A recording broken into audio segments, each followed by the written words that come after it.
Hey guys, pre-bend day today, so I'm a little bit late with this because I did mention it in a video, which is very naughty of me, and had not told you about it. So today we're going to talk about pre-bends. So it's just what you might think it is.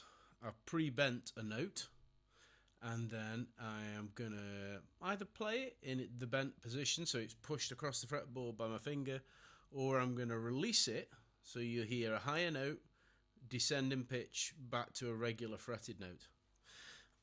So it's quite simply, I'm going to randomly grab a G note on the second string, fret 8.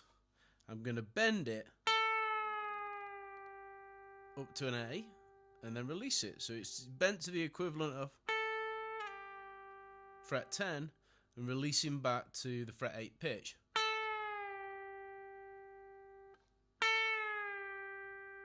So the way to get these to be accurate and correctly in tune, and I'm not saying I'm perfectly in tune, but I'm sometimes somewhere around the ballpark, hopefully, is that you need to get the muscle memory feel of the practice of just playing lots of regular bends.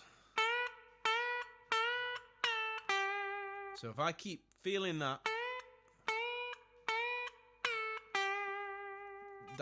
distance that I've got to push to find my pitch there,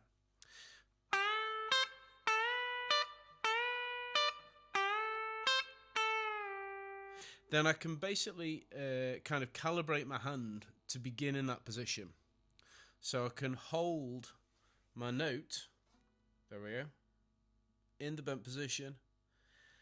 I'm hanging on to it, keeping it super still. I've got it muted probably at that point with my right hand, so we don't hear it kind of wavering around while I'm holding it. And then when I'm ready, I can pick it and then just release it back to pitch. And that's how a pre-bend works. You often hear them on pairings of strings, like I was just playing there for a kind of country effect.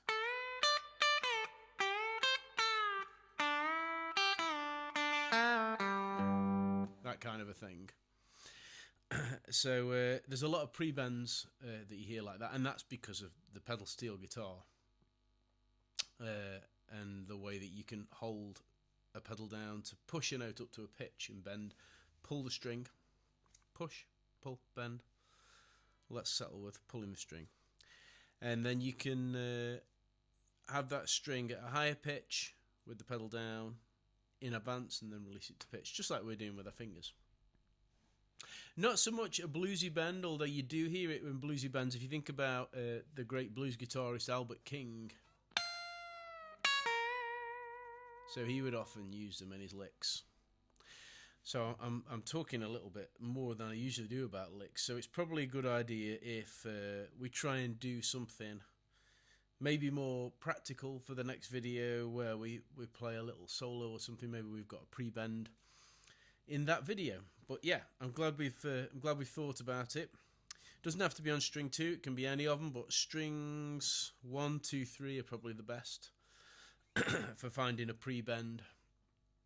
And remember, you could practice it like so. You could push that little bend across like that, where I'm a fret 12, string 2. Try and find my pitch. You could test it with a tuner, see if you're at the right pitch.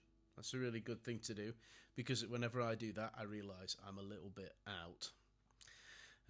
And then once you've found that pitch, you're getting used to the feel of your hand, how far you've got to push, what the tension of the string is, and that will help you to gauge where to pre-bend a note to when you're going to release it. It's also useful to just do them on the same guitar a lot.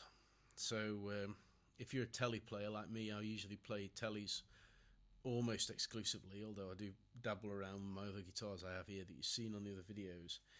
You will find that you'll get used to how far you've got to push on that specific instrument, the frets, the feel of the neck, the radius, and how heavy the strings are, of course, is really important. So there we go, thought for the day. If you want to get countrified, very important, and possibly bluesified too. So enjoy that, and hopefully I'm going to find some time for a couple more videos this week. So Thank you to everybody who's subscribed. There's been quite a lot of people in the last week or two or whatever who've jumped on board. It's great. It's really just surprises me every time I click on YouTube, and some more people have come along to listen to me waffle on. So have a lovely day. Enjoy your week, and I'll be back with you in a day or two.